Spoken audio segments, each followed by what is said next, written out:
Look, it's hard to say. If they're going to make a big trade, and we went through a lot of the options, the big-name options that they could have pursued this summer. A lot of them are committed elsewhere, whether that's OG and the signing being announced, or whether that's Paul George and the expectation he will play on the West Coast, or LeBron staying in LA. They don't have very many options, and Ingram is one of the few that's on the board, so if they have a trade lined up, the 16 pick could very well be involved with it. But someone like Connect falling to them where he has a chance to step in and maybe contribute in a role that they need right off the bat at a low salary slot, and being old enough and experienced enough to contribute at that low salary spot. If you can hit on a contributor, it doesn't have to be a star. If you can hit on a contributor on a cost-controlled contract like this, that is a great value. That would be a great value. All right, Richard. Could the Pelicans need a shooter, though? Could. It took Jordan Hawkins last year. Yeah. But Trey Murphy is a shooter, too. So he's a shooter. Yeah. Still have C.J. McCollum on the roster, a shooter. So they have some stuff there. If they keep it, your thoughts on one that now that we are here? Well, I mean, I think you have McCain available. You have Collier, two guys who I think before the draft we thought were going to be in this range. I would take Connect. I just think that's a ready-made skill set that works with this Sixers core. This very small Sixers core of basically two guys, but I think he would be a decent addition. Kyle? I'm working on it. You keep working. I would go Connect in this spot. That's what I would like for them to see. They're not trading down. They're not trading the pick outright at all. I'm in agreement with you guys. I would go Dalton Connect. You need shooting, and add that a guy that can put the ball on the floor, a guy that can shoot. He has question marks, but as many people that we've talked about. This is not confirmed. It might be Collier here. So okay. And we've talked a lot about him. We talked a lot about him also. But for the Connect piece, he does a lot of good things, and four guys on the roster, they don't have anybody on the roster that does what he does. No. So, yes. No, they don't. And Collier, I think, would make sense. It's kind of a big, a big swing. I would take Connect right now. Mm-hmm. That would be what I would do. Yeah. But, if you told me heading into the draft that they took Collier, I would say, okay, that's not too bad. Well, I do think Connect is more ready to play. Me too. And like I said, if you're going to keep this draft pick and roster a $4 million contract, I think getting someone who can play early would be the best justification for it. And maybe they look at him and say that he can play early. So in Collier, and when we had our predictions the other day, I did go with Collier as they stick at 16 and select him.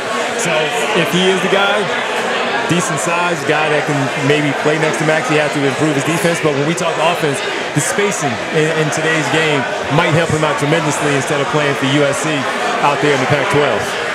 Yep. Look, he was considered basically the top pick heading into the season. Had a little bit of a rocky year. Like USC had a bunch of young guys. They didn't fit together. As the season went along, Kyle mentioned, he started to guard. He started to play a little bit better, dealt with some injuries. I think that is a reasonable pick here. I just didn't know Connect was going to be available, Right. That's why this is just complete chaos, it seems like right now. This is one of the few in the last 4 or 5 picks where it wasn't bam, done. They didn't expect Connect to be there, maybe. I think my read on it is they're entertaining, hey, does somebody want to move up for whether it's Connect or one of these other guys? All right, it's PHLY Sixers NBA Draft Show live at Garage North in Fishtown. Great atmosphere. You can hear all the people here hanging out with us on a Wednesday night. Nonetheless, right? On the Wednesday night. Presented by Coors Light. This is packed. We have $5 Coors Light Pounders. $5 Coors Banquets down the other end. We have all of that here with you. Great food, great atmosphere. Everybody's patiently waiting to find out what the Philadelphia 76ers do here with the 16th overall pick. The Miami Heat went with Khalil Ware, the center from Indiana, at pick number 15, leaving on the board. Real flair for the dramatic over here. Really good names. Collier will be anticlimactic. With this long of a wait, it feels like something crazy's got to happen, right? I mean, they could just be waiting and dragging it out because of TV, too, It's clearly what's happening here. But yeah, just going with Collier. Sham says McCain. Who? Sham says McCain. Wow. Oh, well. All right. After all that. after all that, it's the guy that got mocked to them 700 times. A lot. And probably the least exciting option out of all the. This connect fall is absolutely baffling to me. It's stunning. What did he get medically right flagged and we don't know about it?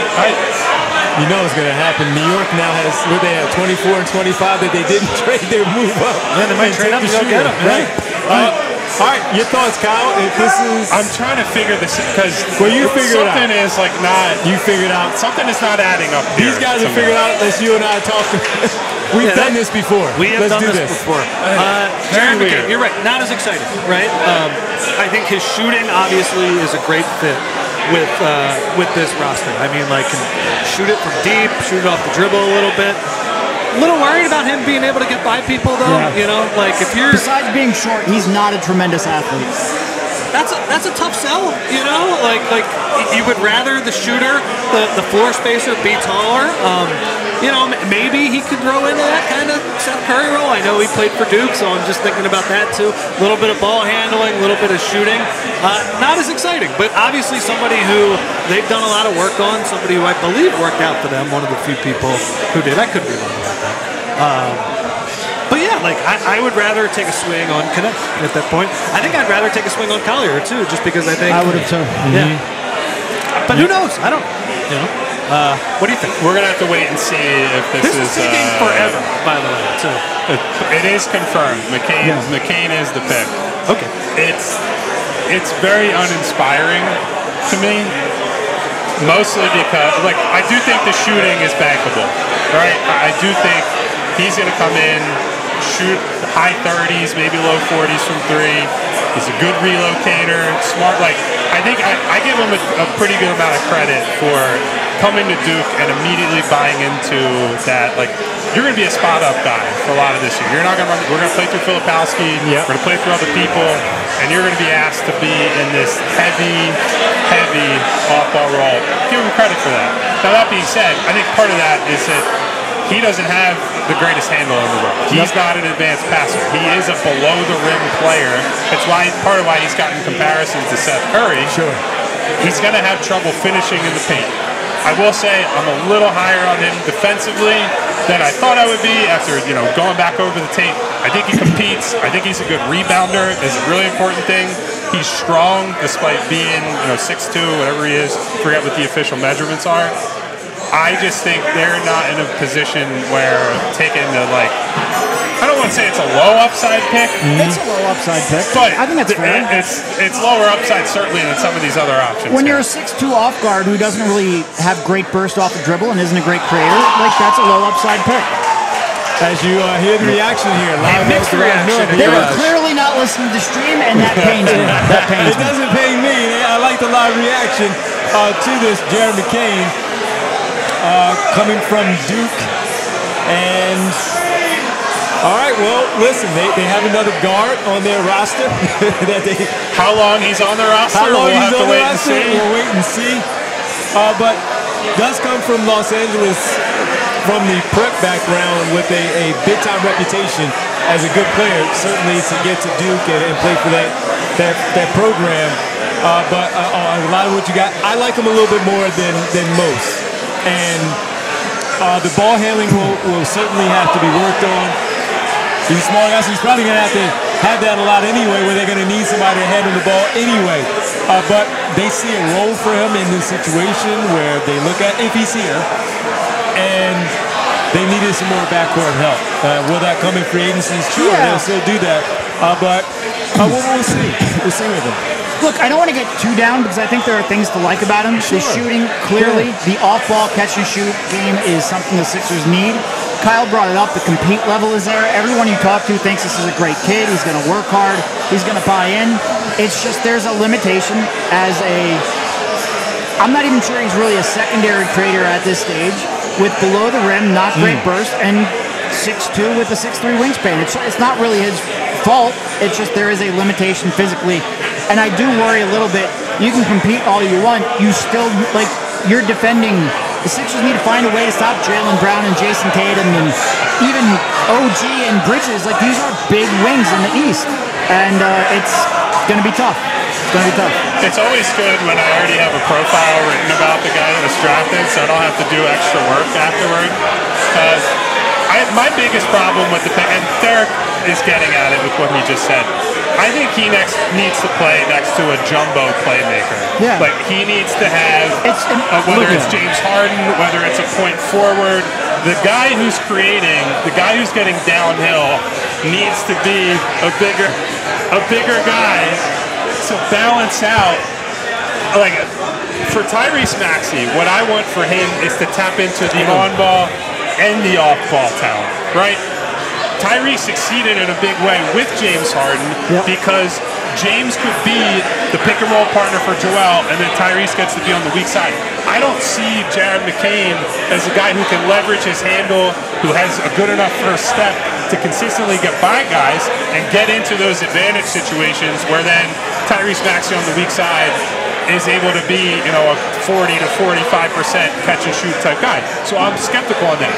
I do think, as a guy who's going to play as, let's say he runs the point in the Maxey-less minutes, right? You use him as the reserve guard, the table center there, where you don't care as much about that because a lot of your offense is just, hey, Joel, we're throwing you the ball, and that's all that really matters, right? Like, play with the ball in his hands, post up, 4 out, everyone plays off of him.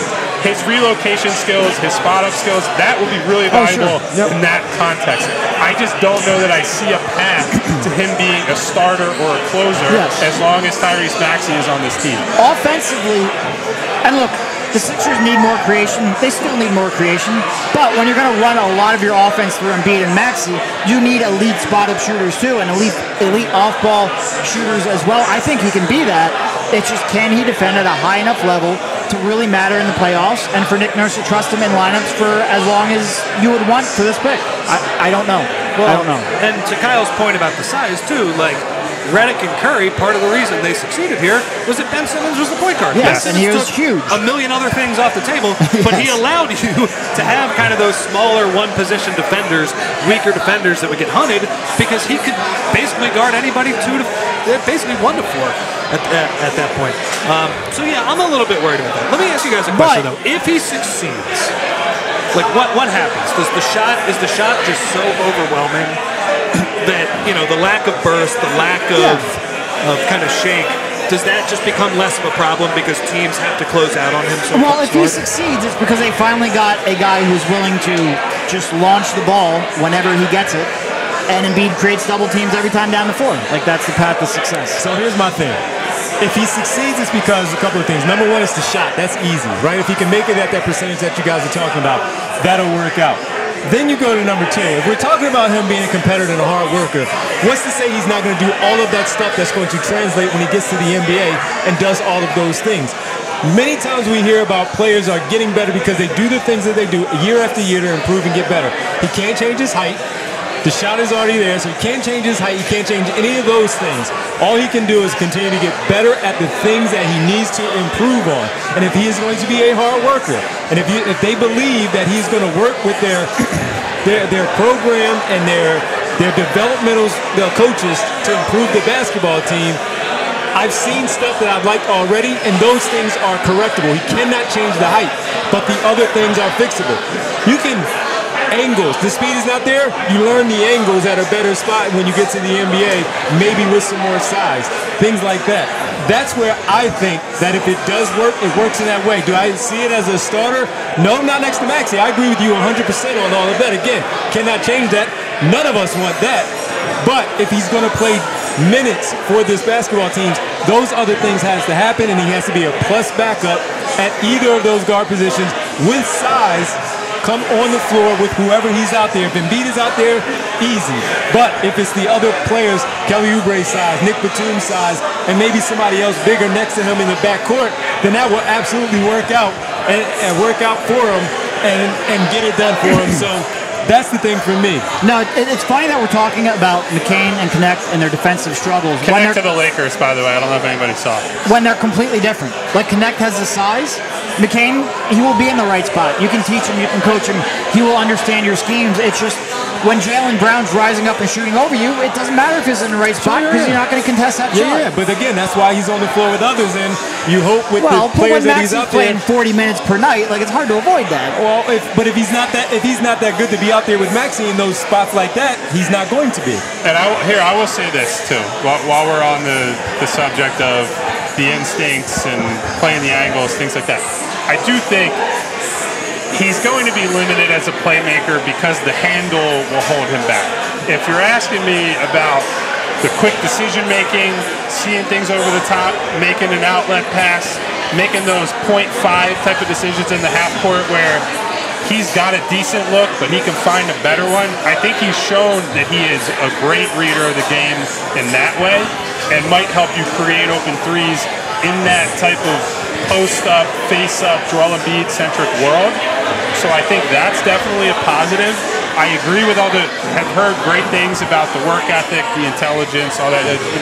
You hope that carries him moving forward. You hope that plays with a bit of a chip on his shoulder is what we've already seen, right? Like he's 6'2", and battling with guys much bigger for rebounds, like getting into people's chests, going and getting the ball. And the 1-2 is there. I know I talked to some scouts that said end of the season, they thought there was marked improvement from him on the defensive end in terms of the reads, in terms of just like the overall success rate that he had there. So he's done what he can. It's just like you can't, to your point, I'll say the other version of it. You can't change your height. And so there will just be times he's going to get picked on, or he's going to, and there will be nothing he can do about that. And so my concern is that it's a limiting thing. Jalen Brunson gave Tyrese Maxey some fits. Maxey had his moments, and of course he gave Maxey some fits, and Maxey's a bigger body already. Get bigger and all that, but to your point, now if he's going to be out there against Jalen Brunson, you're absolutely right. He's going to put him on the block, and he's going to punish him, he's going to get him in foul trouble, and then they're going to have to pull him off the floor. And then the difference for me, if you compare him to like a Rob Dillingham, who I was higher on if he had ended up falling into this range, I view Dillingham as a real on-ball shot creator, a guy who can go get his and get by people. Absolutely. Because he's got a better handle and better physical tools that McCain just doesn't have. He's not. McCain's slightly bigger, right? A little bit taller, a little bit heavier, so that makes you feel a little bit better. But I just don't think he has the blow-by speed or the handle to consistently get past people. And he's going to have to be an under-the-rim finisher for his entire career. That is a tough way to make a living if you can't create separation. When we talked about him the other day, we were talking about, and I threw the comparison of, what if we were talking a Duke guy, and I brought up Tyus Jones, and we said, remember?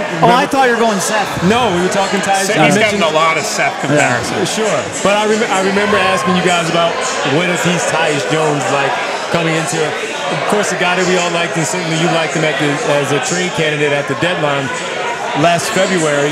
We mentioned that, hey, if he has a Tyus Jones career, that's not bad.